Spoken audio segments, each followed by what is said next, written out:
Hello friends, welcome to the Success Kendra. Friends देखिए, हम लोग आज से ही बिहार दरोगा की जो नई वैकेंसी 2024 में आने वाली है उसके लिए तैयारी प्रारंभ कर रहे हैं। जी हाँ फ्रेंड्स, बिहार दरोगा न्यू वैकेंसी 2024 के लिए हम लोग आज से ही तैयारी प्रारंभ कर रहे हैं। और देखिए, इस सेशन में हम लोग बिहार दरोगा भर्ती 2024 के लिए, बिहार दरोगा एग्ज़ाम 2024 के लिए देखिए फ्रेंड्स, हिस्ट्री में यानी कि इतिहास में बिहार दरोगा के एग्ज़ाम में जितने भी प्रश्न 2008 से लेकर के अब तक 2024 में बिहार दरोगा 1275 पोस्ट का मेंस एग्ज़ाम लिया गया है, वहाँ तक जितने भी बिहार दरोगा में हिस्ट्री के प्रश्न पूछे गए हैं उन सभी प्रश्नों को आज हम लोग एक ही सेशन में डिस्कस करेंगे। बड़ा ही इम्पोर्टेंट सेशन है फ्रेंड्स, इसको ध्यानपूर्वक देखिएगा। इससे क्या होगा कि बिहार दरोगा में किस प्रकार के प्रश्न पूछे जाते हैं, पैटर्न क्या होता है प्रश्नों का, लेवल क्या होता है प्रश्नों का, इन सब के बारे में आपको आइडिया लगेगा। और बिहार दरोगा 2024 की अगर आप संपूर्ण तैयारी करना चाहते हैं तो चैनल को ज़रूर सब्सक्राइब कर लीजिए और जो बगल में बेल आइकन है, घंटी का निशान है, उसको भी ज़रूर दबा लीजिएगा, ताकि जब भी बिहार दरोगा 2024 से रिलेटेड कोई भी इम्पोर्टेंट वीडियो अपलोड किया जाए तो उसका नोटिफिकेशन सबसे पहले आपके पास पहुंच जाए। तो चलिए फ्रेंड्स, सेशन आज का अब हम लोग स्टार्ट करते हैं। एक बार सभी लोग फटाफट सेशन को लाइक कर दीजिए। देखिए, इस सेशन को बनाने में 5 से 6 घंटे का मेरा महत्वपूर्ण समय लगा हुआ है। फ्रेंड्स, सभी लोग एक बार सेशन को लाइक कर दीजिए और इसका लिंक किसी भी एक ग्रुप में जहाँ कहीं भी आप हैं वहाँ पर उसको शेयर कर दीजिए। चलिए फ्रेंड्स, शुरू करते हैं हम लोग आज का सेशन। अब तो फ्रेंड्स, जैसे मैंने आपको बताया है कि आज इस सेशन में हम लोग बिहार दरोगा भर्ती 2024 के लिए बिहार दरोगा में 2008 से लेकर के 2024 तक यानी कि अब तक जो 2024 में बिहार दरोगा 1275 पोस्ट का मेंस एग्ज़ाम लिया गया है, वहाँ तक जितने भी प्रश्न बिहार दरोगा में हिस्ट्री के पूछे गए हैं, इतिहास के पूछे गए हैं, उन सभी प्रश्नों को आज हम लोग एक ही सेशन में डिस्कस कर लेंगे। बड़ा ही इम्पोर्टेंट सेशन है फ्रेंड्स, इसको ध्यानपूर्वक देखिएगा। और इसी प्रकार से मैं आपको ज्योग्राफी, पॉलिटी, साइंस सब कुछ मैं आपको कवर करवा दूंगा। चलिए शुरू करते हैं फ्रेंड्स। आप देख सकते हैं ये जो प्रश्न है बिहार एसआई पीटी 17 दिसंबर 2023 में पूछा गया है। 1275 पोस्ट का जो पीटी एग्जाम हुआ था 17 दिसंबर 2023 को, उसमें यह प्रश्न पूछा गया। प्रश्न क्या है कि पंजाब का ब्रिटिश साम्राज्य में विलय किस वर्ष हुआ था। देखिए, आंसर अगर आप जानते हैं तो आंसर कमेंट करते चलिएगा। और देखिए, साथ साथ जो भी मैं एक्सप्लेन करूँगा उसको भी ज़रूर सुनिएगा। इस तरह से एक प्रश्न के साथ साथ आपके 2 से 3 प्रश्न जो है कवर होते चलेंगे। चलिए बताइए कि पंजाब का ब्रिटिश साम्राज्य में विलय किस वर्ष हुआ था। तो friends, correct answer option number यहाँ पर बी हो जाएगा, 1849 ईस्वी में। 1849 ईस्वी में पंजाब का ब्रिटिश साम्राज्य में विलय हुआ था लॉर्ड डलहौजी के समय में। किसके समय में, ये भी आप याद रखेंगे, लॉर्ड डलहौजी के समय में। अच्छा, डलहौजी के समय में डॉक्ट्रिन ऑफ लैप्स आपको याद होगा, व्यापकता के सिद्धांत। तो देखिए, व्यापकता के सिद्धांत के तहत जो है फ्रेंड्स, आपको याद रखना है 1848 में 1848 में जो है सतारा का विलय हुआ था। ठीक है। और यहाँ पर देखिए 1856 में जो है अवध को कुशासन का आरोप लगा करके उसको ब्रिटिश साम्राज्य में मिलाया गया था।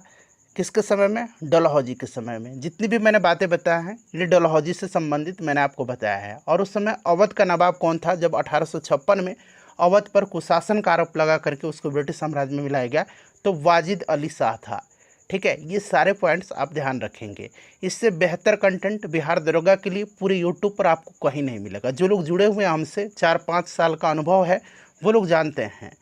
चलिए फ्रेंड्स, उसके बाद नेक्स्ट क्वेश्चन अब हम लोग कर लेंगे अगला प्रश्न। तो याद रखिएगा 1849 यहाँ पर राइट आंसर हो जाएगा और डलहौजी के समय में।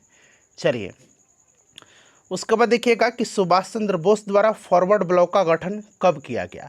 सुभाष चंद्र बोस के बारे में थोड़ा सा बेसिक जानकारी जान लीजिए, क्योंकि प्रश्न इनके बारे में पूछा जाता है। सुभाष चंद्र बोस का जन्म अगर पूछा जाएगा तो आपको याद रखना 1897 में इनका जन्म उड़ीसा के कटक में हुआ था। इनकी मृत्यु 1945 में हुई थी। ठीक है ना, विमान दुर्घटनाग्रस्त में, ऐसा माना जाता है। तो आप ये दोनों याद रखिएगा। और देखिए, इन्होंने जो है फॉरवर्ड ब्लॉक का गठन किया था। प्रश्न पूछा जाए कि फॉरवर्ड ब्लॉक का गठन किसने किया था, तो आपको याद रखना है सुभाष चंद्र बोस ने। ठीक है ना, कब किया था, तो 1939 में किया था। और इन्होंने ही फ्री इंडियन लीजन नामक सेना भी बनाई थी। ये भी आप ज़रूर ही ध्यान रखिएगा। ठीक है, चलिए फ्रेंड्स, उसके बाद नेक्स्ट क्वेश्चन है कि पूर्वी द्वीप समूह, यहाँ पर थोड़ा सा द्वीप बना लीजिए। पूर्वी द्वीप समूह की खोज किस पुर्तगाली नाविक ने किया था? अब यहाँ पर पुर्तगाली मेंशन भी कर दिया गया है, आपको सहूलियत होगा। देखिए मैंने यहाँ पर लिख भी दिया है कि ये बिहार SIPT 17 दिसंबर 2023 के प्रश्न हैं। ठीक है, चलिए आप कह सकते हैं कि आज हम लोग बिहार दरोगा का घटना चक्र 2024 डिस्कस कर रहे हैं, जिसमें हम लोग हिस्ट्री के सारे प्रश्नों को कवर कर रहे हैं। चलिए देखिए, पूर्वी द्वीप समूह की खोज जो है ये क्या था, वास्को डी गामा ने, पुर्तगाली यात्री था। और देखिए 1498 में ये भारत आया था। भारत के समुद्री मार्ग की खोज वास्को डी गामा ने किया था।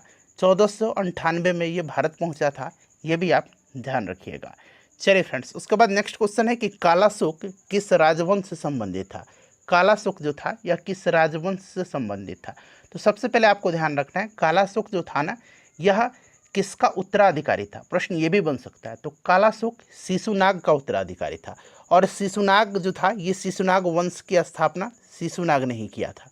तो ये कालाशोक किस राजवंश से था? तो शिशुनाग वंश से। ठीक है ना, याद रखिएगा, इंपॉर्टेंट है।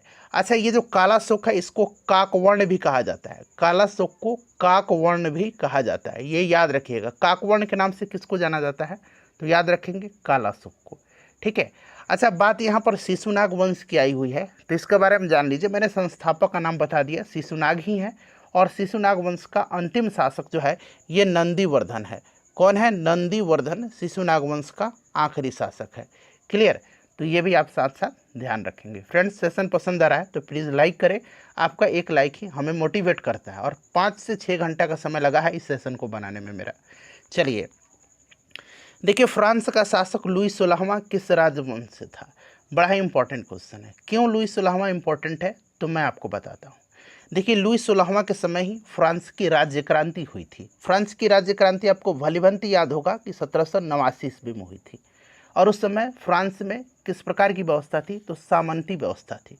ठीक है, चलिए, और फ्रांस की राज्य क्रांति की ही देन है स्वतंत्रता, समानता और बंधुत्व का नारा।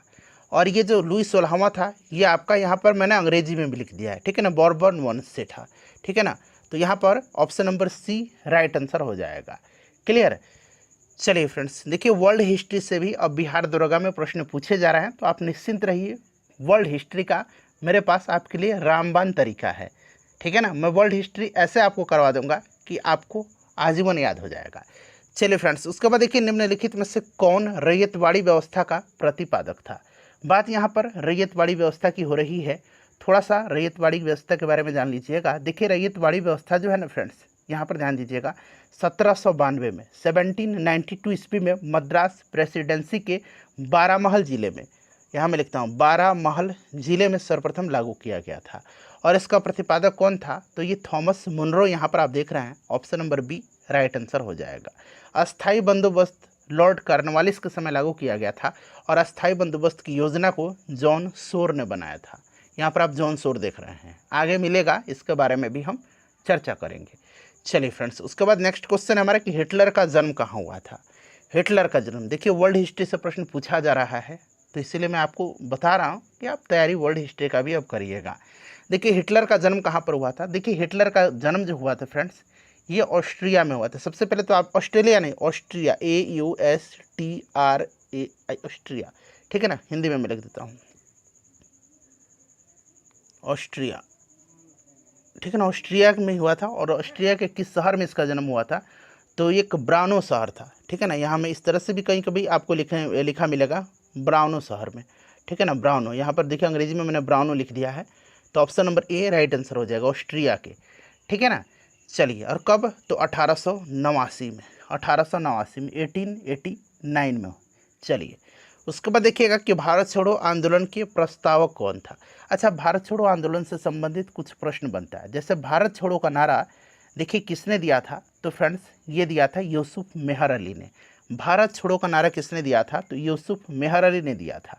और यूसुफ मेहर अली ने साइमन गोबैक का भी नारा दिया था, तो ये भी आप याद रखिएगा।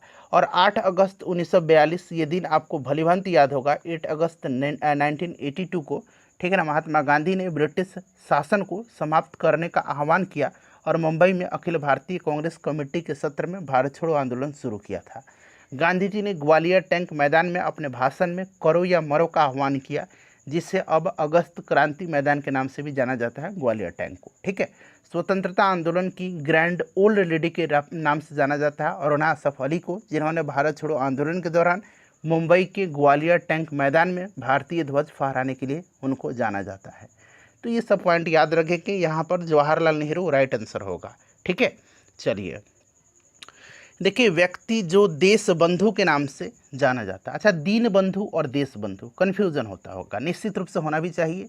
देश बंधु चित्तरंजन दास को कहा जाता है, ठीक है ना, और दीन बंधु CF एंड्रूज को कहा जाता है, याद रखिएगा। चित्तरंजन दास के बारे में आपको याद होगा, 1922 में गया में, बिहार के गया शहर में भारतीय राष्ट्रीय कांग्रेस का जो दूसरा अधिवेशन हुआ था बिहार में, उसकी अध्यक्षता इन्होंने किया था। और 1912 में बांकीपुर में पहला अधिवेशन हुआ था, उसकी अध्यक्षता RN माधोलकर ने किया था, ये भी आप भलीभांति जानते होंगे। चलिए उसके बाद देखिएगा कि वास्को डिगामा भारत में कब आया था। मैंने आपको बताया था कि वास्को डिगामा आया था कब, बताइए, 1498 में आया था। Option number C right answer हो जाएगा। देखिए, प्रयाग प्रशस्ति का रचनाकार कौन था? प्रयाग प्रशस्ति का रचनाकार पूछा गया है, तो आपको याद होगा प्रयाग प्रशस्ति का रचनाकार हरिसेन थे। और हरिसेन जो थे ये किस शासक के दरबारी कवि थे, ये भी प्रश्न बन सकता है। तो हरिसेन समुद्रगुप्त के दरबारी कवि थे, समुद्रगुप्त के, ठीक है ना, याद रखिएगा, बड़ा इंपॉर्टेंट है। चलिए फ्रेंड्स, उसके बाद हम लोग अब अगला प्रश्न करेंगे कि प्राचीन मगध राज्य की प्रथम राजधानी कौन सा शहर था। बार बार पूछा जाता है, मगध की प्रारंभिक राजधानी बार बार बिहार के एग्जाम में पूछा जाता है। तो आपको याद रखना है गिरिब्रज या राजगृह, यहाँ मैं लिखता हूँ गिरिब्रज या राजगृह, ठीक है ना, याद रखिएगा, ये मगध की प्रारंभिक राजधानी है। ठीक है, तो यहाँ पर देखिए राजगीर दिया गया, ऑप्शन नंबर यहाँ पर C राइट आंसर हो जाएगा। ठीक है, उसके बाद देखिएगा कि अल हिलाल नामक अखबार की स्थापना किसने किया था। अल हिलाल और अल बलग, याद रखिएगा, अल हिलाल और अल बलग, ठीक है, याद रखिएगा, अल हिलाल और अल बलग, ये किसकी जो है अखबार है, किसकी पत्रिका है अल हिलाल और अल बलग?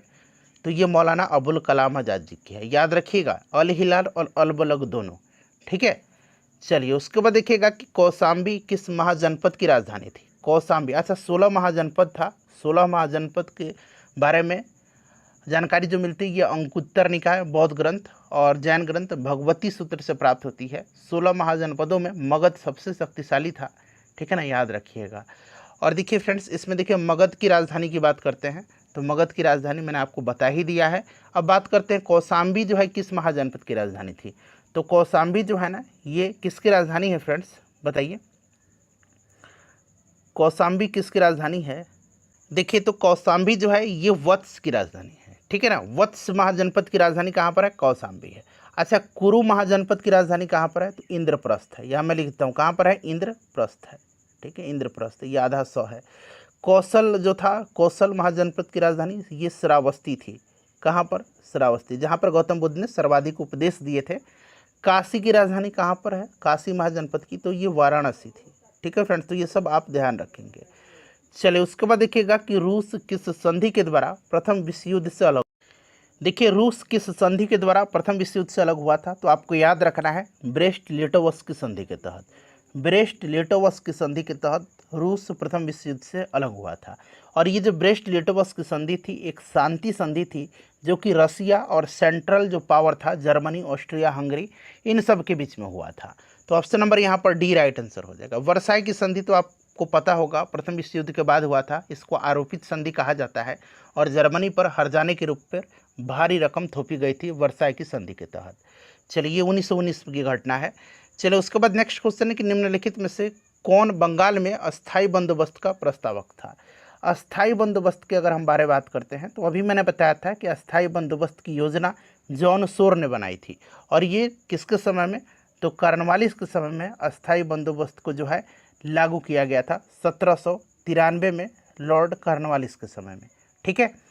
चलिए उसके बाद नेक्स्ट क्वेश्चन करेंगे कि the Spirit of the Laws नामक जो पुस्तक है उसकी रचना किसने किया है। The Spirit of the Laws नामक रचना का लेखक कौन था? स्पिरिट ऑफ द लॉज, ठीक है, स्पिरिट ऑफ द लॉज आप कह सकते हैं कानून की आत्मा, ठीक है ना। यह पुस्तक जो है किसकी है? तो फ्रेंड्स ये मॉन्टेस्क्यू की है। सोशल कॉन्ट्रैक्ट रूसो की है, ठीक है ना। लेटर्स ऑन इंग्लिश आगे मिलेगा आपको, वाल्टेयर की रचना है, ठीक है ना। वॉल्टेयर की रचना है लेटर्स ऑन इंग्लिश, आगे आपको मिलेगा, ये भी प्रश्न पूछा गया है। ये सारे वर्ल्ड हिस्ट्री के क्वेश्चन हैं। चलिए फ्रेंड्स, उसके बाद नेक्स्ट क्वेश्चन है कि 1857 के विद्रोह के दौरान जगदीशपुर में इसका नेतृत्व किसके द्वारा किया गया था। तो जगदीशपुर में नेतृत्व कुंवर सिंह के द्वारा किया गया था, आपको बेशक पता भी होगा। चलिए उसके बाद नेक्स्ट क्वेश्चन है कि दूसरा विश्व युद्ध में, जरा ध्यान दीजिएगा, यहाँ पर सेकंड वर्ल्ड वार पूछा गया है। दूसरे विश्व युद्ध में धुरी राष्ट्र में निम्न में से कौन सा देश शामिल नहीं था। अब देखिए, दूसरे विश्व युद्ध में अगर बात करें तो धुरी राष्ट्र में जर्मनी, इटली और जापान था। जर्मनी, इटली और जापान था, ब्रिटेन नहीं था, ब्रिटेन मित्र राष्ट्र में शामिल था, ठीक है ना।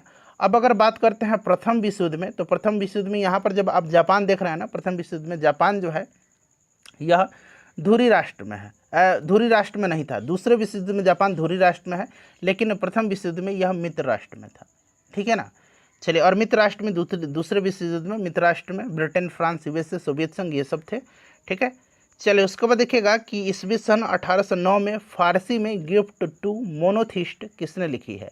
देखिए याद रखना आपको, गिफ्ट टू मोनोथिस्ट किसकी रचना है, तो याद रखिएगा फ्रेंड्स, ये राजा राम मोहन राय की रचना 1809 में फारसी में लिखी गई है, ठीक है ना, याद रखिएगा।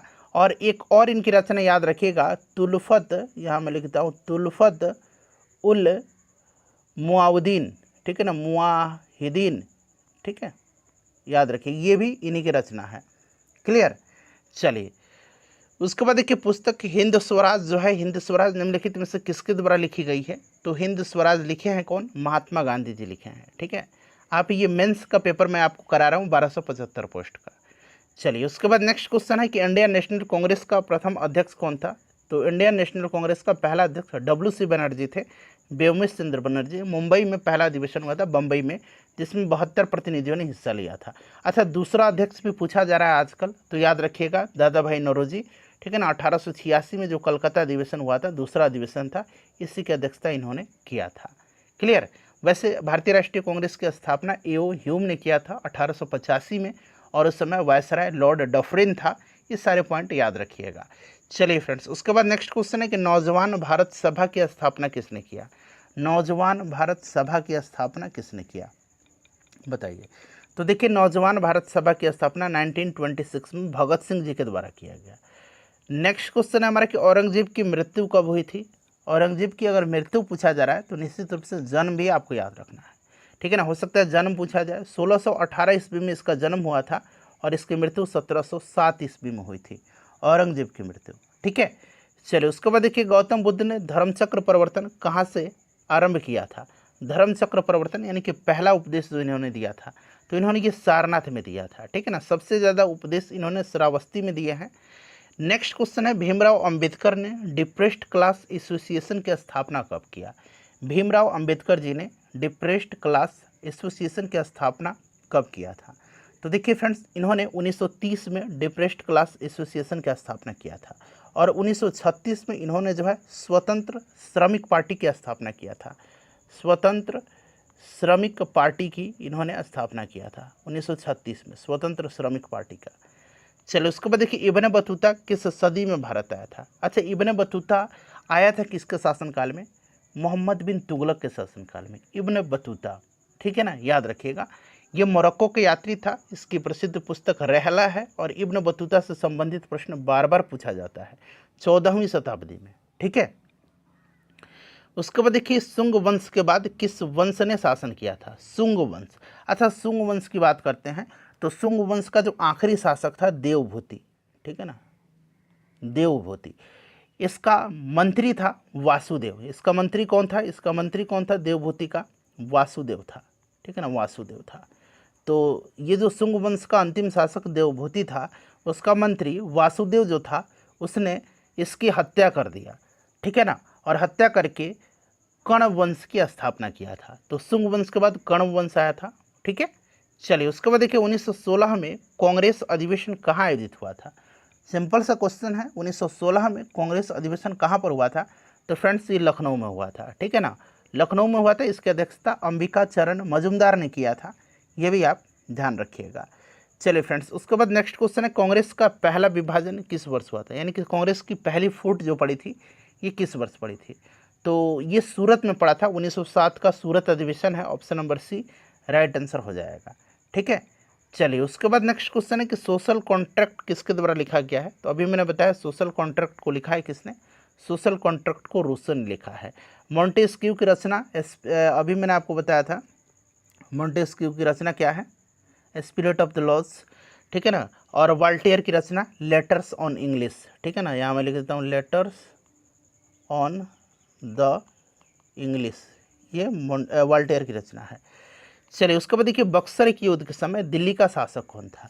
अब जरा सा ध्यान फरमाइएगा यहाँ, बक्सर के युद्ध हुआ था कब, तो फ्रेंड्स ये 1764 में बक्सर का युद्ध हुआ था। किसके बीच हुआ था, तो एक तरफ अंग्रेज लड़ रहे थे और दूसरी तरफ 3 लोगों की संयुक्त सेना थी। एक मीर कासिम था, एक अवध का नवाब शुजाउद्दौला था और मुगल सम्राट शाह आलम द्वितीय था।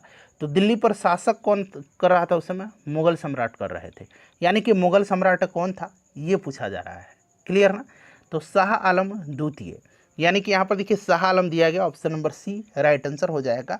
और इसमें ब्रिटिश सेना का नेतृत्व कौन कर रहा था, ये भी आप याद रखिएगा, कौन कर रहा था फ्रेंड्स, हेक्टर मुनरो कर रहा था, ठीक है ना, याद रखिएगा। अच्छा ये तो बात हो गई बक्सर के युद्ध की। अच्छा अगर आपसे पलासी के युद्ध के बारे में पूछता कि पलासी के युद्ध जो हुआ था 1757 में 23 जून के दिन, याद रखिएगा 23 जून 1757 को, अगर पलासी के युद्ध में पूछता कि दिल्ली का शासक या फिर मुगल शासक कौन था, तो पलासी के युद्ध के समय जो है मुगल शासक कौन था, तो फ्रेंड्स याद रखे थे इसका आंसर क्या होता, तो इसका आंसर होता आलमगीर द्वितीय, आलमगीर द्वितीय, ठीक है ना, आलमगीर द्वितीय, यहाँ मैं लिखता हूँ आलमगीर द्वितीय, ठीक है ना। ये पलासी के युद्ध के समय था। पलासी के युद्ध 1757 में 23 जून के दिन हुआ था, अंग्रेज और सिराजुद्दौला के बीच। बंगाल का नवाब सिराजुद्दौला था, सिराजुद्दौला की हार हो गई थी और इसमें अंग्रेजी सेना का नेतृत्व रॉबर्ट क्लाइव कर रहा था।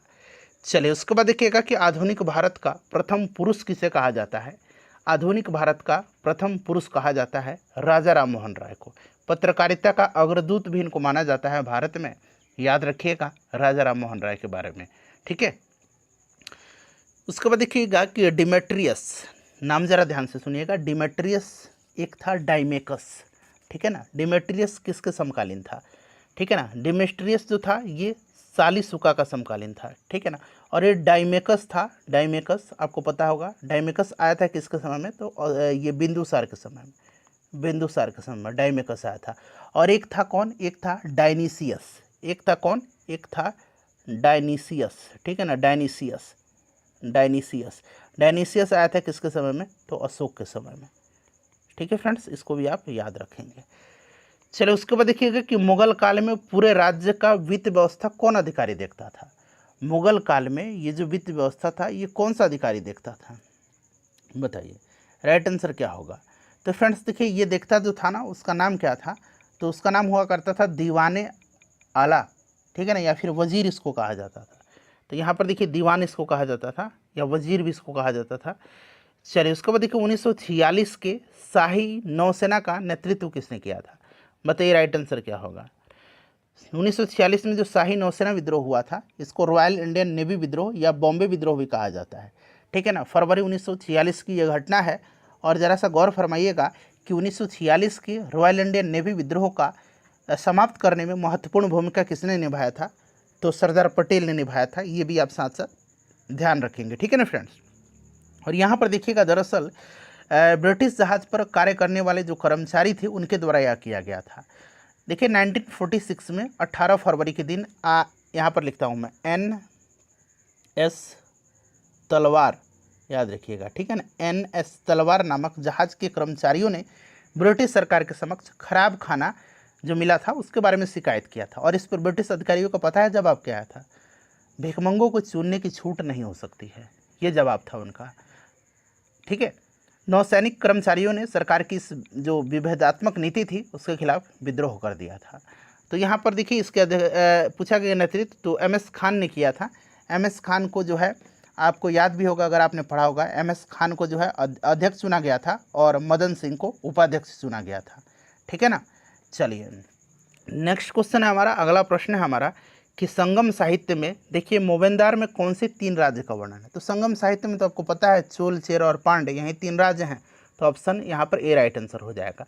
तो देखिए 2023 और 2024 में जो 1275 पोस्ट का एग्जाम हुआ था वो मैंने आपको कराया है। साथ ही साथ मद्य निषेध दरोगा का जो एग्जाम हुआ था उसका भी मैंने करा दिया है। चलिए अब आगे हम लोग नेक्स्ट क्वेश्चन करेंगे। सप्त क्रांति की अवधारणा को प्रतिपादित किया गया था पर हुआ था 2213 बिहार दरोगा का पीटी के पेपर में यह प्रश्न पूछा गया था। तो सप्त क्रांति की अवधारणा जो है यह प्रतिपादित किया था राम मनोहर लोहिया ने। अच्छा, संपूर्ण क्रांति का आह्वान जो है जयप्रकाश नारायण जी ने किया था। चलिए नेक्स्ट क्वेश्चन है हमारा कि प्रथम अफीम युद्ध का समापन करने वाली संधि कौन सी थी। अफीम युद्ध, ध्यान से पढ़िएगा और आंसर अगर आपको पहले से पता है तो आप कमेंट करते चलिएगा।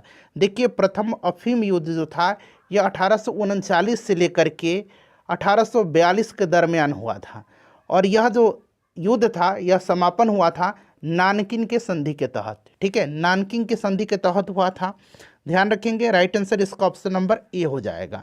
नानकिन की संधि जिस पर 29 अगस्त 1842 को हस्ताक्षर किए गए थे।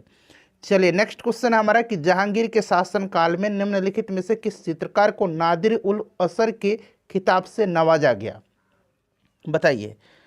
राइट आंसर इसका क्या हो जाएगा, नादिर उल असरा उस्ताद मंसूर और नादिर उल जमान अबुल हसन, ये दोनों को उपाधि प्रदान की गई थी। तो यहाँ पर पूछा गया आपको नादिर उल असर, जो कि राइट आंसर आपका हो जाएगा उस्ताद मंसूर को, ऑप्शन नंबर डी हो जाएगा राइट आंसर। वहीं अगर पूछता कि नादिर उल जमान की उपाधि तो ये दिया गया था अबुल हसन को। ठीक है, चलिए नेक्स्ट क्वेश्चन हमारा कि गंधार शैली समन्वय है।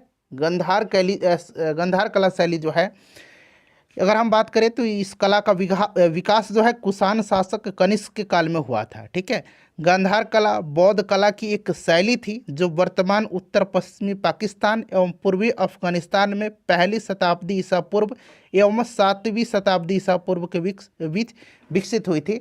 भारतीय और ग्रीक कला, इसका राइट आंसर हो जाएगा इंडो ग्रीक। नेक्स्ट क्वेश्चन है हमारा कि जब 1942 में अखिल भारतीय राष्ट्रीय कांग्रेस ने भारत छोड़ो आंदोलन छेड़ा तब भारत का वायसराय कौन था। तो उस समय वायसराय जो था ये लॉर्ड लिनलिथगो था। कौन था, लॉर्ड लिनलिथगो था। ठीक है, और ये जो भारत छोड़ो आंदोलन है, यहाँ छोड़ो बना लीजिएगा, आंदोलन छेड़ा सही दिया हुआ है, भारत छोड़ो आंदोलन छेड़ा सही है बिल्कुल। ठीक है, तो लॉर्ड लिनलिथगो राइट आंसर हो जाएगा। और भारत छोड़ो आंदोलन के समय ही करो या मरो का नारा महात्मा गांधी जी ने दिया था। नेक्स्ट क्वेश्चन हमारा कि यूटोपिया के लेखक कौन है। यूटोपिया के लेखक जो है ये सर थॉमस मोर हैं। ठीक है, ध्यान रखेंगे यह काल्पनिक द्वीप राज्य की राजनीति की व्यवस्था का वर्णन करता है। यूटोपिया थॉमस मोर हो जाएगा राइट आंसर। नेक्स्ट क्वेश्चन है कि सांची स्तूप मूल रूप से किस मौर्य शासक ने बनवाया था।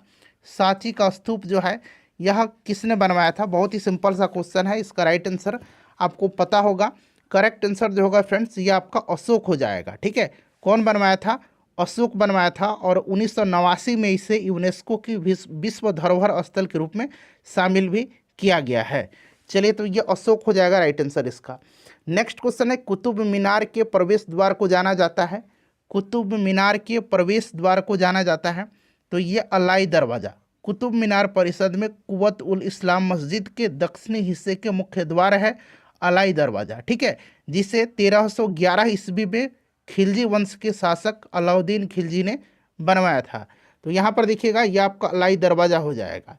उसके बाद देखिए मराठा शासक छत्रपति शिवाजी की राजधानी का नाम क्या था। तो शिवाजी की जो राजधानी थी ये रायगढ़ थी। कहाँ पर थी, रायगढ़ थी, याद रखेंगे आप। ठीक है, रायगढ़ करेक्ट आंसर हो जाएगा। नेक्स्ट क्वेश्चन है कि गंगईकोंड चोलपुरम का निर्माणकर्ता कौन था। देखिए फ्रेंड्स यह जो गंगईकोंड चोलपुरम है यह चोल वास्तुकला का सर्वोत्तम उदाहरण है। यह राजेंद्र प्रथम जो था इसके शासनकाल में बनाया गया था। तो राइट आंसर इसका हो जाएगा राजेंद्र प्रथम, ऑप्शन नंबर डी। चलिए उसके बाद देखिएगा कि तोताए हिंद के नाम से प्रसिद्ध अमीर खुसरो कहाँ पैदा हुआ थे।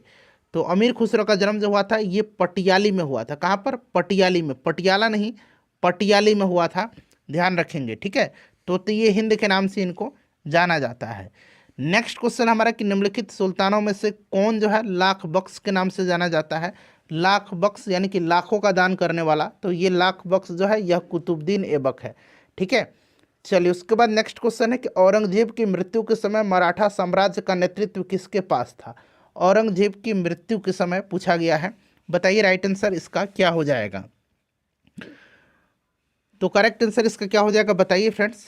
तो देखिए इसका जो करेक्ट आंसर हो जाएगा वो आपका कौन हो जाएगा, ताराबाई। उस समय मराठा शासिका ताराबाई जो थी उन्हीं के हाथों में इसका नेतृत्व था। तो राइट आंसर आपका हो जाएगा यहाँ पर ताराबाई, ऑप्शन नंबर डी।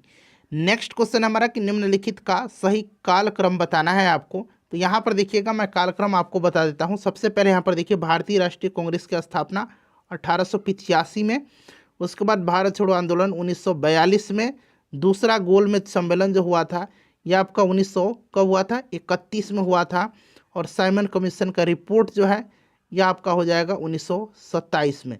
तो ये क्रम आपको याद रखना है, इसी तरह से अब आप इसको सजा लीजिएगा, ठीक है। चलिए आगे बढ़ेंगे कि निम्नलिखित में से सत्यशोधक समाज के संस्थापक।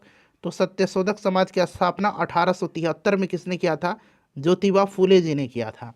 Option number D right answer हो जाएगा, ज्योतिबा फूले, ठीक है। इनकी पत्नी का नाम सावित्रीबाई फूले था, इसको भी आप जरूर ध्यान रखिएगा, ठीक है। चलिए आगे बढ़ेंगे, नेक्स्ट क्वेश्चन कर लेंगे कि किस सुल्तान ने दीवाने अमीर कोही नामक एक नए विभाग बनवाया था। दीवाने अमीर कोही, तो यह मोहम्मद बिन तुगलक ने बनवाया था, ठीक है। मोहम्मद बिन तुगलक ने बनवाया था। चलिए राइट आंसर इसका हो जाएगा आपका मोहम्मद बिन तुगलक। उसके बाद देखिएगा कि दक्षिण अफ्रीका में प्रवास के दौरान महात्मा गांधी ने कौन सी पत्रिका प्रकाशित की थी। तो यह पत्रिका जो थी यह कौन सी थी, तो इंडियन ओपिनियन था। इंडियन ओपिनियन राइट आंसर हो जाएगा, ऑप्शन नंबर बी। अगला प्रश्न है कि गांधी इरविन समझौता किस वर्ष में हुआ था। देखिए गांधी इरविन समझौता जो है ये महात्मा गांधी और तत्कालीन वायसराय लॉर्ड इरविन के मध्य हुआ था। 5 मार्च 1931 को जो है गांधी इरविन पैक्ट हुआ था। गांधी इरविन समझौता 5 मार्च 1931 को हुआ था। और इसके बाद महात्मा गांधी जी ने सविनय अवज्ञा आंदोलन को स्थगित कर दिया। और ये जो गांधी इरविन पैक्ट है, गांधी इरविन समझौता है, इसको दिल्ली समझौता के नाम से भी जाना जाता है। राइट आंसर इसका ऑप्शन नंबर सी हो जाएगा, 1931। नेक्स्ट क्वेश्चन कर लेंगे कि पानीपत का तृतीय युद्ध किसके बीच लड़ा गया था। पानीपत का तीसरा युद्ध जो था ये 1761 में हुआ था। अहमद शाह अब्दाली और मराठों के मध्य हुआ था। राइट आंसर इसका ऑप्शन नंबर डी हो जाएगा, अफगान एवं मराठा। ऑप्शन नंबर डी इसका करेक्ट आंसर हो जाएगा। और इस समय मराठा पेशवा कौन थे, तो बालाजी बाजीराव थे। बालाजी बाजीराव थे। और इस युद्ध में मराठों का नेतृत्व कौन कर रहा था, तो सदाशिवराव भाऊ कर रहे थे, ठीक है। चलिए नेक्स्ट क्वेश्चन कर लेंगे कि निम्नलिखित में से किसने इंडियन ओपिनियन नामक समाचार पत्र आरंभ किया था। तो फ्रेंड्स यह आरंभ किया गया था महात्मा गांधी जी के द्वारा। और मनसुख लाल हीरालाल नजर इंडियन ओपिनियन के पहले संपादक थे, इसको भी आप ध्यान रखेंगे। Option number B Mahatma Gandhi हो जाएगा। नेक्स्ट क्वेश्चन है कि जैन धर्म के 23वें तीर्थंकर कौन थे। अच्छा, जैन धर्म में टोटल 24 तीर्थंकर हुए। 24वें और आखिरी तीर्थंकर जो थे ये वर्धमान महावीर थे। 23वें तीर्थंकर पूछा गया है। 23वें तीर्थंकर जो थे ये पार्श्वनाथ थे। Option number D right answer हो जाएगा। पार्श्वनाथ का जो प्रतीक चिन्ह था वो क्या था, सर्प था। अभी मैंने आपको बताया वर्धमान महावीर 24वें तीर्थंकर थे, आखिरी तीर्थंकर थे, और इनका प्रतीक चिन्ह जो था ये सिंह था। क्या था, सिंह था। जैन धर्म के प्रथम तीर्थंकर जो थे ये ऋषभदेव थे। इनका जो प्रतीक चिन्ह था वो क्या था, तो इनका प्रतीक चिन्ह सांड था, ठीक है। चलिए नेक्स्ट क्वेश्चन कर लेंगे। अगला प्रश्न है कि इब्ने बतूता के बारे में निम्नलिखित कथनों में से कौन सा कथन जो है सत्य है। इसमें से सभी कथन को पढ़िए। देखिए फ्रेंड्स ध्यान दीजिएगा, इब्ने बतूता जो है यह 1333 ईस्वी में 1333 ईस्वी में जो है भारत आया था।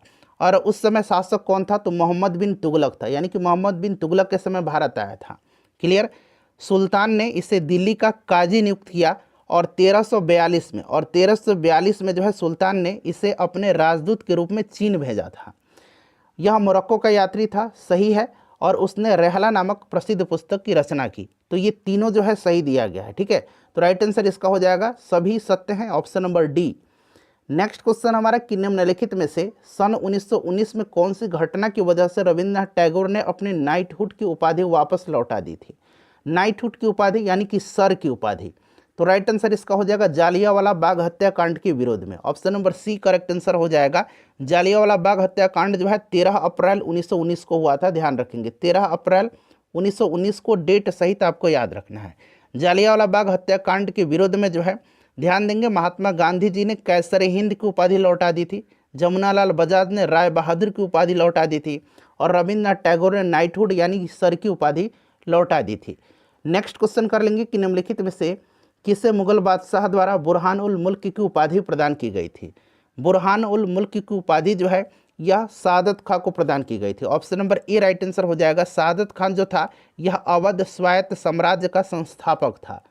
नेक्स्ट क्वेश्चन हमारा कि निम्नलिखित में से ब्रिटिश सरकार के कौन से चार्टर एक्ट यानी कि चार्टर अधिनियम से बंगाल के गवर्नर जनरल को भारत का गवर्नर जनरल बना दिया गया।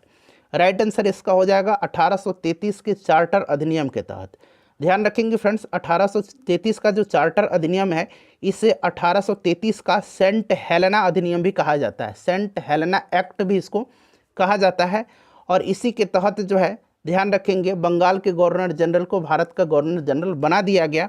और इसके तहत जो पहला भारत का गवर्नर जनरल बना था वो लॉर्ड विलियम बेंटिक बना था, यानी कि लॉर्ड विलियम बेंटिक भारत का पहला गवर्नर जनरल बना।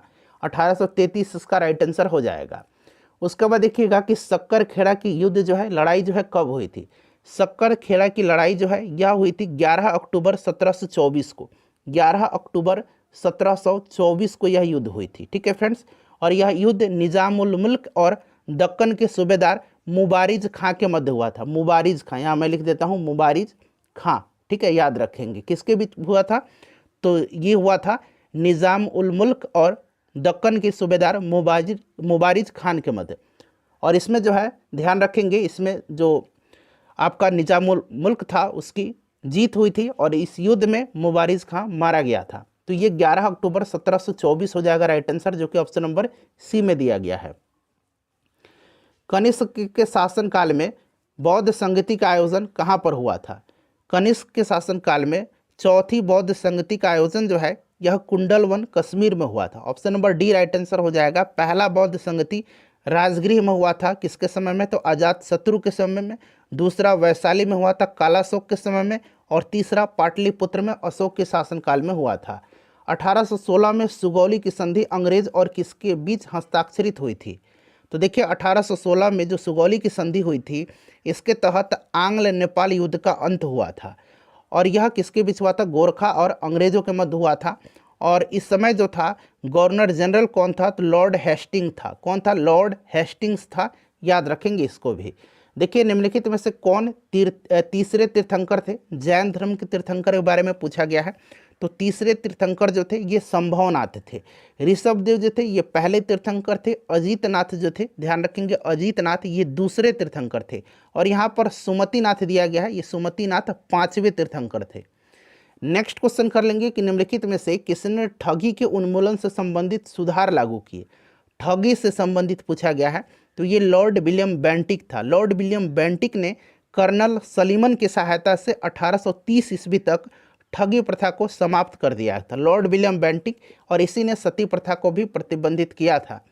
नेक्स्ट क्वेश्चन है हमारा सुमेलित करना। अब यहाँ पर ध्यान देंगे, देखिए फ्रेंड्स अहमदाबाद मिल हड़ताल ये भी 1918 में हुआ था। खेड़ा सत्याग्रह भी 1918 में हुआ था। बाकी जालियांवाला बाग हत्याकांड 1919 और चंपारण सत्याग्रह 1917 में हुआ था। तो यहाँ पर आप देखेंगे तो सी और डी, यहाँ पर देख लीजिए सी और डी दोनों देखा जाए तो मिलान के रूप में सही आंसर हो जाएंगे। ठीक है, लेकिन इसमें ध्यान रखना है आपको कि सबसे पहली वाली जो घटना थी यह आपका हो जाएगा इसमें से अहमदाबाद मिल, उसके बाद खेड़ा सत्याग्रह। ठीक है, चलिए तो इस हिसाब से ऑप्शन नंबर इसका मतलब डी भी सही हो रहा है और ए भी सही हो रहा है। चलिए इसको देख लीजिएगा एक बार। नेक्स्ट क्वेश्चन है कि हिंद स्वराज के लेखक निम्नलिखित में से कौन थे। तो हिंद स्वराज जो है ये महात्मा गांधी जी के द्वारा लिखी गई पुस्तक है। उसके बाद देखिए समाचार पत्र रस्त गुफ्तार यानी कि सच बताने वाला का संबंध निम्नलिखित में से किस धर्म के सुधारों से था। अच्छा, रस्त गुफ्तार जो है, रस्त गुफ्तार ध्यान रखेंगे यह एंग्लो गुजराती अखबार था रस्त गुफ्तार, और इसके संस्थापक दादा भाई नौरोजी थे। और दादा भाई नौरोजी पारसी धर्म से संबंधित थे। तो option number D right answer हो जाएगा, यह पारसी धर्म सुधारों से था। दादा भाई नौरोजी को जो है grand old man of India के नाम से जाना जाता है। और इनकी एक और प्रसिद्ध पुस्तक है poverty and un British rule in India. ठीक है, इसको भी आप ध्यान रखेंगे। चलिए अगला प्रश्न है कि निम्नलिखित में से कौन मानव जीवन के सभी दुखों के नाश के लिए अष्टांगिक मार्ग की सलाह देते हैं। अष्टांगिक मार्ग की सलाह जो देते हैं ये देते हैं गौतम बुद्ध। गौतम बुद्ध के अनुसार अगर हम बात करें तो ध्यान देंगे अष्टांगिक मार्गों का पालन करने के उपरांत जो है मनुष्य की भव तृष्णा नष्ट हो जाती है और उसे निर्वाण प्राप्त हो जाता है। गौतम बुद्ध ने मध्यम मार्ग का उपदेश दिया था, मध्यम मार्ग का, इसको भी ध्यान रखेंगे। चलिए अगला प्रश्न हमारा कि 1931 में इंडियन नेशनल कांग्रेस का अधिवेशन कहाँ आयोजित हुआ था। 1931 में कहाँ पर हुआ था? कराची में हुआ था। इसकी अध्यक्षता सरदार वल्लभ भाई पटेल जी ने किया था और इसी अधिवेशन में मौलिक अधिकार की मांग रखी गई थी। अगला प्रश्न है कि निम्नलिखित में से कौन 1905 में बंगाल की विभाजन के समय भारत का वायसराय था। तो बंगाल का विभाजन जो है उस समय वायसराय 1905 में हुआ था। उस समय कौन था? लॉर्ड कर्जन था। ध्यान देंगे फ्रेंड्स, लॉर्ड कर्जन ने बंगाल विभाजन के निर्णय की घोषणा जो है 20 जुलाई 1905 को किया था, 20 जुलाई 1905 को। और बंगाल विभाजन प्रभावी कब से हुआ? तो 16 अक्टूबर 1905 से यह प्रभावी हुआ था। अगला प्रश्न कि निम्नलिखित में से कौन लॉर्ड कर्जन का योगदान नहीं था इसमें से? तो देखिए इसमें से पुलिस सुधार था, ठीक है, पुलिस सुधार था। उसके बाद देखिए पुलिस सुधार था सर एंड्रयू फ्रेजर, यहाँ मैं लिखता हूँ सर एंड्रयू फ्रेजर, ठीक है, एंड्रयू फ्रेजर की अध्यक्षता में इसने पुलिस आयोग का गठन किया था। बंगाल विभाजन हुआ था। उसके बाद अगर बात करें सेना और न्यायिक सुधार भी इसमें इसका योगदान रहा था। सती प्रथा पर रोक जो है विलियम बेंटिक ने लगाई थी, ये आपको भी पता है। ऑप्शन नंबर डी इसका राइट आंसर हो जाएगा। उसके बाद अगर और हम बात करें इसके बारे में और जान लीजिए, 1904 में जो है विश्वविद्यालय अधिनियम पास किया गया था लॉर्ड कर्जन के समय में। लॉर्ड कर्जन के समय में ही भारतीय पुरातत्व विभाग की स्थापना की गई थी। इसी के कार्यकाल के दौरान कलकत्ता के विक्टोरिया मेमोरियल हॉल का निर्माण किया गया था। ये सभी पॉइंट्स आप ध्यान रखिएगा। उसके बाद देखिए कारकोता राजवंश, या इस तरह से आपने पढ़ा होगा कारकोट राजवंश, ठीक है, इसका संबंध निम्नलिखित में से किसके इतिहास से है? तो फ्रेंड्स ये जम्मू कश्मीर हो जाएगा, ठीक है, जम्मू कश्मीर के श्रीनगर में इनकी राजधानी थी कारकोत राजवंश की। क्लियर? चलिए उसके बाद नेक्स्ट क्वेश्चन कर लेंगे। अगला प्रश्न है कि बिहार में 1857 की क्रांति का नेतृत्व किसने किया था? तो बाबू कुंवर सिंह जी ने किया था, कुंवर सिंह हो जाएगा इसका राइट आंसर। उसके बाद देखिए निम्नलिखित में से कौन ब्रह्म समाज के संस्थापक थे? ब्रह्म समाज की स्थापना 1828 में राजा राम मोहन राय ने किया था। राजा राम मोहन राय ने आत्मीय सभा वेदांत कॉलेज की भी स्थापना किया था। राजा राम मोहन राय को भारतीय पुनर्जागरण का जनक कहा जाता है। भारत में पत्रकारिता का अग्रदूत भी इनको माना जाता है। दयानंद सरस्वती जो है इन्होंने 1875 में आर्य समाज की स्थापना किया था। नेक्स्ट क्वेश्चन हमारा कि प्रथम आंग्ल सिख युद्ध निम्नलिखित में से किन वर्षों में हुआ था? पहला आंग्ल सिख युद्ध जो है यह 1845-46 में हुआ था और यह युद्ध जो है 1846 में लाहौर की संधि के तहत समाप्त हुआ था। दूसरा अगर पूछा जाता दूसरा आंग्ल सिख युद्ध तो ये 1849 में हुआ था। इसको भी आप निश्चित रूप से ध्यान रखेंगे। चलिए अगला प्रश्न है हमारा कि निम्नलिखित में से किसके द्वारा poverty and British rule in India नामक पुस्तक लिखी गई है? तो ये दादा भाई नौरोजी के द्वारा, अभी मैंने आपको बताया भी था। नेचुरल हिस्टोरिया के लेखक कौन? नेचुरल हिस्टोरिया जो है इसके लेखक प्लिनी है, ठीक है। भारत का भूगोल नामक पुस्तक टॉलमी ने लिखा है। भारत का भूगोल नामक पुस्तक टॉलमी ने लिखा है। निम्नलिखित में से किस सिख गुरु ने गुरुमुखी लिपि की शुरुआत की थी? तो फ्रेंड्स ये सिखों के दूसरे गुरु थे गुरु अंगद देव, इन्हीं ने जो है इसकी शुरुआत की थी। और आदि ग्रंथ की रचना सिखों के जो 5वें गुरु थे गुरु अर्जुन देव, उन्होंने किया था आदि ग्रंथ की रचना। नेक्स्ट क्वेश्चन हमारा कि विश्व के इतिहास में पहली परमाणु आपदा कब हुई थी? तो ये हुई थी 6 अगस्त 1945 को। हिरोशिमा पर जो है एटम बम गिराया था अमेरिका ने। दूसरा अगर पूछेगा तो 9 अगस्त 1945 को नागासाकी होगा। अगला प्रश्न हमारा कि गौतम बुद्ध के संवादों की भाषा क्या है? गौतम बुद्ध के संवाद की भाषा पाली है, ठीक है, इन्होंने अधिकतर उपदेश पाली भाषा में दिए हैं। नेक्स्ट क्वेश्चन हमारा कि बंगाल के विभाजन को रद्द किया गया था। बंगाल विभाजन को रद्द किया गया था तो ये लॉर्ड हॉर्डिंग द्वितीय के समय, इसी के समय ब्रिटेन के राजा जॉर्ज पंचम भारत आए हुए थे और 12 दिसंबर 1911 को जो है दिल्ली दरबार का आयोजन किया गया था। और इसी दिल्ली दरबार में जो है बंगाल विभाजन को रद्द किया गया और राजधानी को कलकत्ता से दिल्ली स्थानांतरित किया गया था और राजधानी 1912 में दिल्ली बनी थी, ठीक है। चलिए तो ये लॉर्ड हॉर्डिंग द्वितीय हो जाएगा इसका आंसर। नेक्स्ट क्वेश्चन है फ्रंटियर गांधी किसे कहा जाता है? फ्रंटियर गांधी कहा जाता है खान अब्दुल गफ्फार खान को सीमांत गांधी के नाम से जाना जाता है। निम्नलिखित में से कौन सी इसमें से प्रार्थना समाज की मांग नहीं थी? जब इसको थोड़ा सा आप विस्तृत रूप से पढ़ेंगे तो देखिए प्रार्थना समाज के मांगों में ये सभी थी, ठीक है। स्त्री शिक्षा, विधवा पुनर्विवाह, लड़के एवं लड़कियों की विवाह की आयु में वृद्धि और अस्पृश्यता की समाप्ति, यानी कि जाति पाति का जो भेद था उसको समाप्त करना। तो मेरे हिसाब से तो ये सभी थे। चलिए, लेकिन इसका ऑप्शन डी दिया गया है आंसर, ठीक है, बुक में, लेकिन मेरे हिसाब से सभी थे। और देखिए, अगर हम बात करें प्रार्थना समाज की, तो प्रार्थना समाज की स्थापना केशव चंद्र सेन के सहयोग से एम.जी. रानाडे यानी कि महादेव गोविंद रानाडे, आत्माराम पांडुकर, देवेंद्र नाथ ठाकुर आदि ने किया था। नेक्स्ट क्वेश्चन कर लेंगे। अगला प्रश्न है मिलान करना है। अब यहाँ पर देखिए, सिंधु घाटी सभ्यता का स्थल दिया गया और दूसरी तरफ ये कहाँ पर स्थित हैं। तो लोथल जो है ये गुजरात में है, रोपड़ कहाँ पर है, पंजाब में है, राखीगढ़ी हरियाणा में है और कालीबंगा राजस्थान में है। तो इसको आप लोग अब मिला लीजिए यहाँ से। अगला प्रश्न है कि India after Gandhi the history of the world largest democracy नामक पुस्तक के रचयिता कौन है। तो इस पुस्तक को लिखा है कौन, तो रामचंद्र गुहा जी ने लिखा है। नेक्स्ट क्वेश्चन है कि 1926 ईस्वी में नौजवान भारत सभा किसके द्वारा बनाई गई। नौजवान सभा 1926 में भगत सिंह के द्वारा, ठीक है, भगत सिंह हो जाएगा राइट आंसर इसका। उसके बाद देखिए, किताब उल हिंद पुस्तक किसके द्वारा लिखी गई है। किताब हिंद उल जो है, किताब उल हिंद जो है यह अल-बरूनी के द्वारा लिखी गई है। उसके बाद देखिएगा, यहाँ पर आश्रम और आयु दिया गया। ब्रह्मचर्य जो है ये जन्म से लेकर के 25 वर्ष तक, गृहस्थ 25 से 50, वानप्रस्थ 50 से 75 और संन्यास जीवन जो था ये 75 से 100 वर्ष था। तो यानी कि क्रम से दिया गया है 1 2 3 4, इसका राइट आंसर हो जाएगा, जो कि ऑप्शन नंबर यहाँ डी में दिया गया है। अगला प्रश्न है फ्रेंड्स, थोड़ा सा जल्दी में मैं आपको कवर करवा रहा हूँ क्योंकि इसमें 150 प्रश्न हम कवर करेंगे। वीडियो काफ़ी लंबी हो जाएगी, तो जहाँ जितना आवश्यकता है वहाँ उतना मैं आपको एक्सप्लेनेशन दे रहा हूँ, ठीक है। आप भी सपोर्ट कीजिए, वीडियो को जल्दी हम लोग खत्म कर लेंगे। राजस्व में रैयतवाड़ी प्रयोग का प्रारंभ किसके द्वारा किया गया था। तो फ्रेंड्स, यह टॉमस मुनरो के द्वारा किया गया था और यह व्यवस्था मद्रास, मुंबई और असम के कुछ भागों में लागू की गई थी। टॉमस मुनरो हो जाएगा राइट आंसर इसका। उसके बाद देखिए, हड़प्पा स्थल जो है यह किस नदी के तट पर है। तो हड़प्पा जो है रावी नदी के तट पर, मोहनजोदाड़ो सिंधु नदी के तट पर है। उसके बाद देखिए, निम्नलिखित में से कौन चंगेज खां का समकालीन था। तो इसमें से चंगेज खां का जो समकालीन था ये इल्तुतमिश था, ठीक है, सुल्तान शमसुद्दीन इल्तुतमिश था। उसके बाद देखिएगा कि गुलबदन बेगम ने किसके कहने पर हुमायूं नामा लिखा था।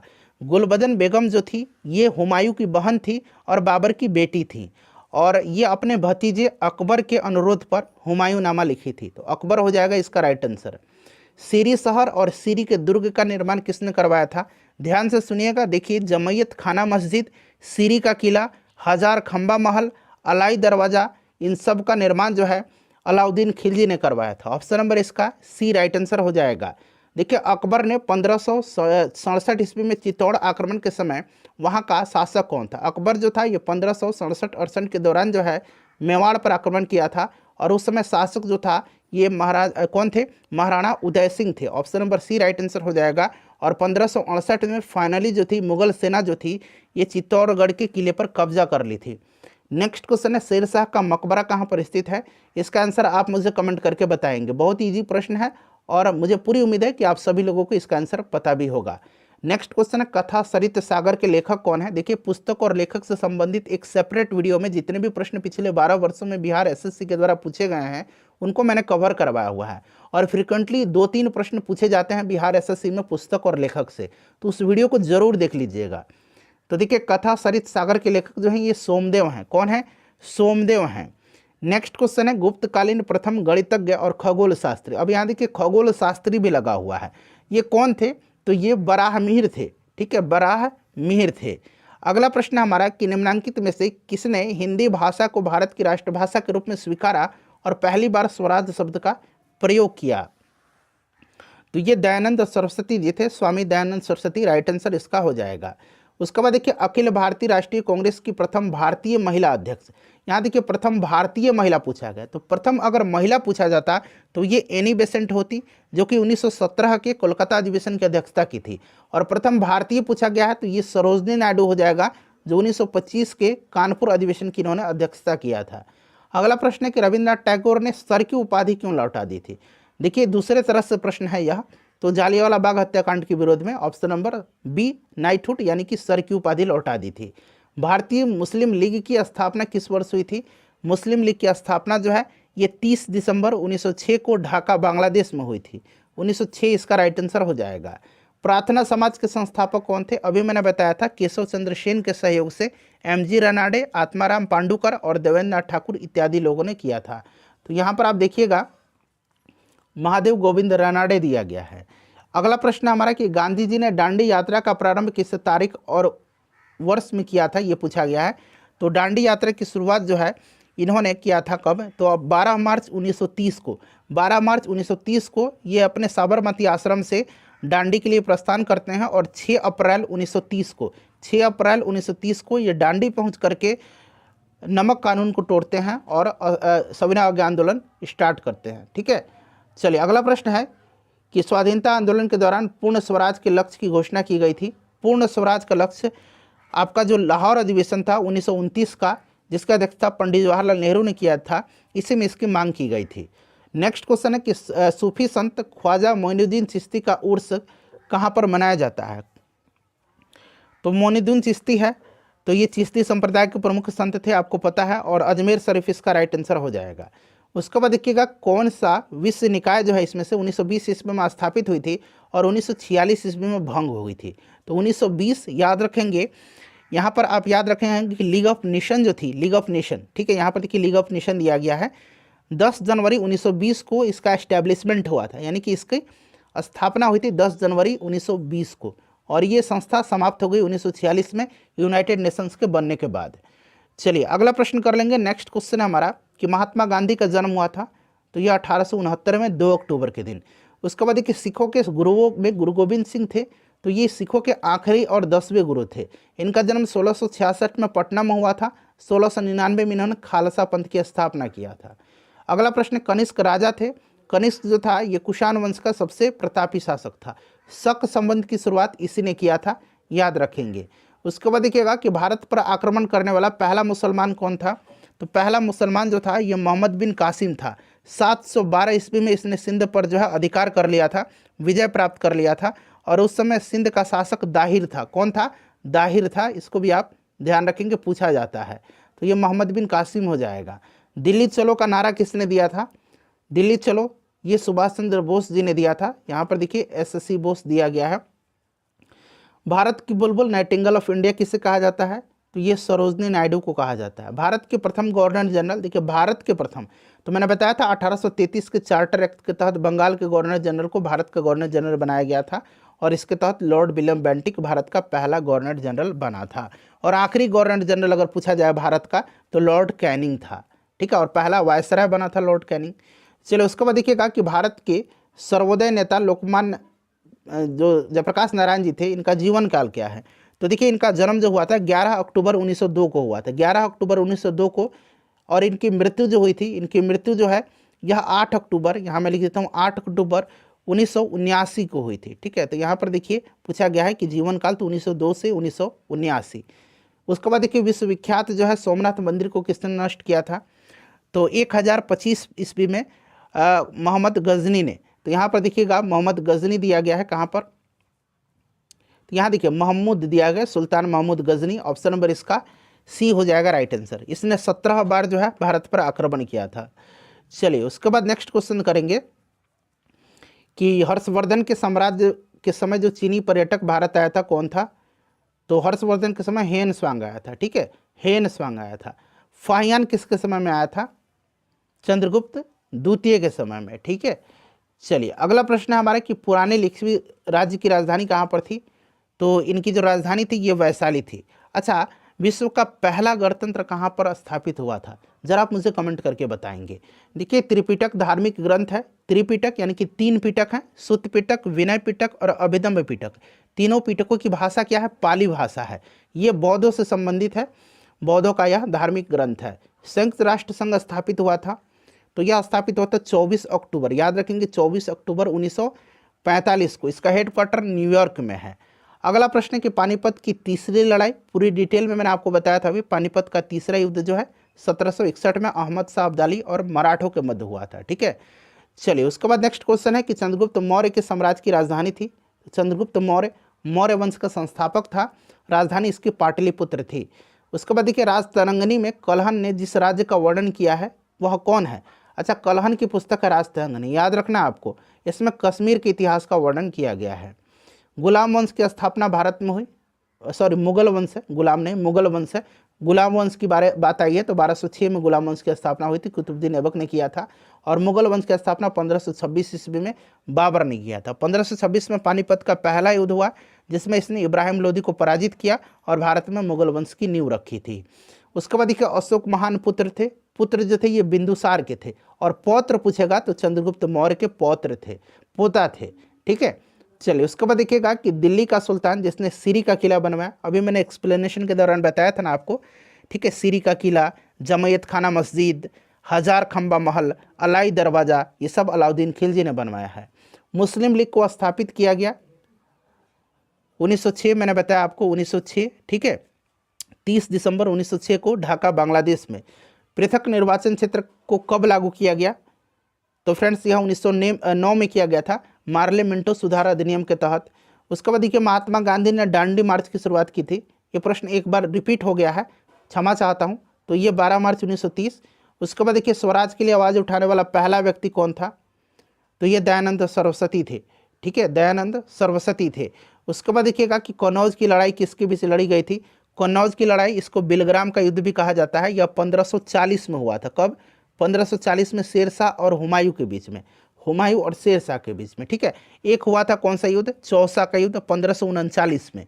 1539 में ये भी हुमायूं और शेरशाह के मध्य हुआ था। दोनों युद्ध में हुमायूं पराजित हो गया था। ठीक है, उसके बाद देवरा का युद्ध हुआ था। ठीक है, 1531 में, और सरहिंद का युद्ध हुआ था 1555 में। ये सभी जो है हुमायूं के द्वारा लड़े गए थे। उसके बाद देखिएगा कि 1857 के विद्रोह में बाबू कुंवर सिंह ने बिहार के किस क्षेत्र से नेतृत्व प्रदान किया था? तो ये आरा से। उसके बाद देखिए शेरशाह के बचपन का नाम क्या था? शेरशाह के बचपन का नाम फरीद खां था। क्या था? फरीद खां था। भारतीय राष्ट्रीय कांग्रेस की स्थापना कब हुई थी? राष्ट्रीय कांग्रेस की स्थापना 1885 में ए.ओ. ह्यूम ने किया था। पहला अधिवेशन मुंबई में हुआ था डब्ल्यू.सी. बनर्जी की अध्यक्षता में। दूसरा कलकत्ता में हुआ था 1886 में दादा भाई नौरोजी की अध्यक्षता में। व्यापगत का सिद्धांत डॉक्ट्रिन ऑफ लैप्स से कौन संबंधित रहा है? तो ये लॉर्ड डलहौजी। ठीक है, याद रखेंगे, इंपॉर्टेंट है। भारत का प्रथम वायसराय, देखिए मैंने बताया था ना कि अंतिम भारत का गवर्नर जनरल कौन था? लॉर्ड कैनिंग था, और पहला वायसराय था यह। उसके बाद देखिए प्राचीन नालंदा विश्वविद्यालय के संस्थापक कौन थे? तो ये कौन थे? कुमारगुप्त प्रथम थे। कुमारगुप्त हो जाएगा इसका राइट आंसर। विक्रमशिला अगर पूछेगा तो धर्मपाल ने विक्रमशिला विश्वविद्यालय की स्थापना करवाई थी। मुंगेर निम्नलिखित में से किसकी राजधानी थी? अब यहाँ पर देखिएगा ये आपका हो जाएगा मीर कासिम का। ठीक है, ध्यान दीजिएगा, पहले राजधानी ढाका थी, फिर ढाका से राजधानी मुर्शिदाबाद आई। मुर्शिदाबाद लाया था मुर्शिद कुली खान ने, और मुर्शिदाबाद से मुंगेर लाया था मीर कासिम ने। उसके बाद देखिए गुरु गोविंद सिंह जी की माता का नाम क्या था? तो माता गुजरी, गुजरी देवी इनका माता का नाम था, गुजरी देवी या माता गुजरी इनका नाम था। इनमें से कोई नहीं राइट आंसर हो जाएगा। उसके बाद देखिए कामायनी पुस्तक के लेखक कौन है? तो ये जयशंकर प्रसाद की है। अर्थशास्त्र पुस्तक किसने लिखा है? तो अर्थशास्त्र कौटिल्य चाणक्य की पुस्तक है। इनकलाब जिंदाबाद का नारा किसने दिया है? तो obviously Bhagat Singh right answer हो जाएगा। बक्सर के युद्ध किस किस के बीच हुआ था? देखिए बक्सर के युद्ध हुआ था कब? ध्यान रखेंगे 1764 में हुआ था। कब हुआ था? 1764 में हुआ था। और जो बक्सर के युद्ध था इसमें मीर कासिम, अवध के नवाब सुजाउद्दौला और शाह आलम द्वितीय जो मुगल सम्राट था एक तरफ थे, दूसरे तरफ अंग्रेज थे। अंग्रेजी सेना का नेतृत्व हेक्टर मुनरो कर रहा था। ठीक है, तो यहाँ पर राइट आंसर क्या हो जाएगा इसका? मीर कासिम और औरंगजेब दिया गया है। ठीक है, और मीर कासिम के सपोर्ट में अवध के नवाब सुजाउद्दौला था और शाह आलम द्वितीय था। चलिए नेक्स्ट क्वेश्चन कर लेंगे कि जैन धर्म के अंतिम तीर्थंकर महावीर की मृत्यु कहाँ पर हुई थी? महावीर की मृत्यु जो है ये कहाँ पर हुई थी? इसका आंसर आप कमेंट करके बताइएगा। ठीक है, इसका आंसर आप मुझे कमेंट करके बताइए। ठीक है, चलिए उसके बाद नेक्स्ट क्वेश्चन हमारा कि भगवान बुद्ध का जन्म लुम्बिनी में हुआ था। लुम्बिनी कहाँ पर है? लुम्बिनी नेपाल में है। ठीक है, यह नेपाल में है लुम्बिनी। उसके बाद देखिए बिंबिसार किस वंश का राजा था? बिंबिसार जो था ये हरेंक वंश का संस्थापक था, और इसका बेटा जो था अजातशत्रु इसकी हत्या करके फिर ये राजा बना था। उसके बाद देखिए भारत में प्रथम सत्याग्रह गांधी जी ने कहाँ शुरू किया था? तो 1917 में चंपारण सत्याग्रह इन्होंने स्टार्ट किया था। उसके बाद देखिए शिवाजी को किसने कैद किया था? शिवाजी को औरंगजेब जो था, शिवाजी को औरंगजेब ने कैद कर लिया था, जयपुर भवन में कैद करके रखा था 1666 में। तो ये औरंगजेब हो जाएगा, धोखे से कैद कर लिया था। महात्मा गांधी कब भारतीय राष्ट्रीय कांग्रेस के अध्यक्ष बने थे? तो 1924 का जो बेलगाम अधिवेशन हुआ था इसी की अध्यक्षता इन्होंने किया था। बंगाल का विभाजन हुआ था, मैंने आपको पूरे डिटेल में बताया है। बंगाल विभाजन कब हुआ था? बंगाल विभाजन की घोषणा जो है यह कब की गई थी? तो 20 जुलाई 1905 को। बंगाल विभाजन प्रभावी कब हुआ? 16 अक्टूबर 1905 को। ठीक है, लॉर्ड कर्जन था उस समय। राजा भोज निम्नलिखित में से किस राजवंश से संबंधित थे? राजा भोज जो थे ये ध्यान रखेंगे फ्रेंड्स, ये जो थे राजा भोज ये जो परमार वंश है इसका सबसे प्रतापी शासक थे, सबसे शक्तिशाली सम्राट थे। परमार वंश का संस्थापक कौन था? तो उपेंद्र राज था, उपेंद्र राज। उसके बाद नेक्स्ट क्वेश्चन हमारा कि दिल्ली के लाल किले में स्थित मोती मस्जिद को किसने बनवाया था? मोती मस्जिद को जो है किसने बनवाया था? तो फ्रेंड्स ये मोती मस्जिद औरंगजेब ने बनवाया था। उसके बाद देखिए 1857 में मेरठ में प्रथम सिपाही विद्रोह की आग किस दिन भड़की थी? तो यह 10 मई 1857 को, 10 मई 1857 को। चलिए अगला प्रश्न है कि महात्मा गांधी की हत्या नाथूराम गोडसे ने निम्नलिखित में से किस दिन किया था? तो महात्मा गांधी जी की हत्या 30 जनवरी 1948 को नाथूराम गोडसे ने किया था। निम्नलिखित में से किसे लोकनायक कहा जाता है? लोकनायक जयप्रकाश नारायण, लोकमान्य बाल गंगाधर तिलक। अगला प्रश्न है कि बुलंद दरवाजा निम्नलिखित में से कहाँ स्थित है? बुलंद दरवाजा का निर्माण अकबर ने करवाया था, ठीक है, गुजरात विजय के उपलक्ष्य में फतेहपुर सीकरी में है। भारत का व्यापारिक संबंध सबसे पहले किस यूरोपीय देश से स्थापित हुए? तो सबसे पहले कौन है? पुर्तगाली है, पुर्तगाली से ही होगा। जातक पवित्र ग्रंथ है, जातक जो है यह बौद्धों का पवित्र ग्रंथ है। उसके बाद देखिए भगवान बुद्ध ने अपना पहला धर्मोपदेश दिया था ऋषिपत्नम सारनाथ में। इसको धम्मचक्र प्रवर्तन कहा जाता है, इसको क्या जाता है? धम्मचक्र प्रवर्तन कहा जाता है, ठीक है। चलिए उसके बाद देखिए रज़्मनामा का फारसी अनुवाद, रज़्मनामा महाभारत का नाम है, ठीक है। तो ऑप्शन नंबर सी हो जाएगा महाभारत का। वह मुगल सम्राट जिसका 2 बार राज्याभिषेक हुआ था, तो ये औरंगजेब का हुआ था। एक हुआ था 1658 में, जल्दीबाजी में इसने राज्याभिषेक करवाया था, और दूसरी बार इन्हें 1659 में इसने जो है अपना राज्याभिषेक करवाया था। अंग्रेजों को सुनहला फरमान कब प्रदान किया गया था? 1632 में किया गया था। उसके बाद देखिए पुर्तगालियों ने गोवा पर कब अधिकार कर लिया? तो पुर्तगालियों ने अल्बुकर्क के नेतृत्व में जो है, अल्बुकर्क जो था उसने जो है 1510 में यूसुफ आदिल शाह से गोवा जीता था। 1510 इंपॉर्टेंट क्वेश्चन है यह। पुर्तगालियों ने गोवा पर अधिकार कब कर लिया? ये क्वेश्चन 2 बार हो गया है। ये लोथल किस नदी के तट पर है? लोथल गुजरात में भोगवा नदी के तट पर है। सिंधु घाटी का यह बंदरगाह था। हड़प्पा सभ्यता संबंधित है, तो हड़प्पा सभ्यता जो है यह जो है हड़प्पा सभ्यता प्राक ऐतिहासिक यानी कि प्रोटो हिस्टोरिक अथवा कांस्य युगीन सभ्यता थी, तो यहाँ कांस्य युग दिया गया है। भारत की आज़ादी के समय इंग्लैंड का प्रधानमंत्री कौन था? तो ये क्लेमेंट एटली था। उसके बाद देखिए सर्वेंट ऑफ इंडिया सोसाइटी की स्थापना किसने की थी? तो 1905 में किया था गोपाल कृष्ण गोखले ने। उसके बाद देखिए भारतीय राष्ट्रीय कांग्रेस की प्रथम महिला अध्यक्ष, प्रथम भारतीय महिला अध्यक्ष हमने अभी कवर किया, सरोजनी नायडू थी। और पहला महिला अध्यक्ष जो थी ये एनी बेसेंट थी, जो कि 1917 के कोलकाता अधिवेशन की अध्यक्षता की थी। सरोजनी नायडू जी ये पहली भारतीय महिला अध्यक्ष थी जो 1925 के कानपुर अधिवेशन की अध्यक्षता की थी। उसके बाद देखिएगा नेक्स्ट क्वेश्चन है कि गंधार कला किन 2 कलाओं का संयोजन है? गंधार कला जो है यह हिंद यूनानी, ठीक है, इन कलाओं का संयोजन है। गंधार कला और मथुरा कला, इनका विकास जो है कनिष्क के शासनकाल में ज़्यादा हुआ था। दीनबंधु सार्वजनिक सभा की स्थापना किसके द्वारा की गई थी? दीनबंधु सार्वजनिक सभा की स्थापना 1884 में जो है, ध्यान रखेंगे, ज्योतिबा फुले ने किया था। और सत्यशोधक समाज की स्थापना 1873 में ज्योतिबा फुले ने ही किया था। अगला प्रश्न है कि बिहार में भारत छोड़ो आंदोलन के समय किस जिला को अपराधी जिला घोषित किया गया? तो ये सारण जिला को किया गया था। उसके बाद देखिएगा कि बिहार में स्वदेशी आंदोलन के दौरान राखी बंधन दिवस कहाँ मनाया गया? तो फ्रेंड्स यह दरभंगा में बनाया गया था राखी बंधन दिवस। उसके बाद देखिए भारतीय राष्ट्रीय कांग्रेस के दूसरे अध्यक्ष कौन थे? तो मैंने बताया था 1886 में कलकत्ता में दूसरा अधिवेशन हुआ, दादा भाई नौरोजी। पहले अध्यक्ष जो थे अधिवेशन के, जो कि मुंबई में हुआ था, WC बनर्जी, व्योमेश चंद्र बनर्जी थे। उसके बाद देखिए ब्रह्म समाज की स्थापना कब की गई थी? अब यहाँ डेट पूछा गया, सन पूछा गया, तो 1828 में हुई थी, राजा राम मोहन राय ने किया था। बिहार में पहला कांग्रेस अधिवेशन कहाँ पर हुआ था? तो 1912 में बांकीपुर पटना में हुआ था। यहाँ बांकीपुर दिया गया है, RN माधोलकर ने इसकी अध्यक्षता की थी, माधोलकर ने, ठीक है। चलिए रघुनाथ नरसिंह माधोलकर ने। इंडिया डिवाइडेड पुस्तक, तो ये डॉक्टर राजेंद्र प्रसाद की है। लाला लाजपत राय की पुस्तक अनहैप्पी इंडिया है। सुभाष चंद्र बोस की पुस्तक द इंडियन स्ट्रगल है। अगला प्रश्न है हमारा कि पुस्तक आईने सिकंदरी के लेखक कौन है? तो इसको लिखा है किसने? अमीर खुसरो ने लिखा है आईने सिकंदरी। किस वर्ष जिला अधिकारी, जिला पदाधिकारी मजिस्ट्रेट था यह जैक्सन, या नासिक का जैक्सन था, इसकी हत्या कर दी गई थी। तो ये नासिक का पदाधिकारी था, मजिस्ट्रेट था, जिला पदाधिकारी जैक्सन, और इसकी हत्या 1909 में अनंत कन्हारे ने कर दिया था, अनंत लक्ष्मण कन्हारे ने। बृहदेश्वर मंदिर का निर्माण किसने किया था? इसको राज राजेश्वर मंदिर भी कहा जाता है, राज राजेश्वर मंदिर कहा जाता है। और इसका निर्माण जो है चोल वंश के राजा राज प्रथम ने करवाया था, राज हो जाएगा। उसके बाद देखिए पद्मावत के लेखक कौन है? पद्मावत अखरावट या मलिक मोहम्मद जायसी की रचना है।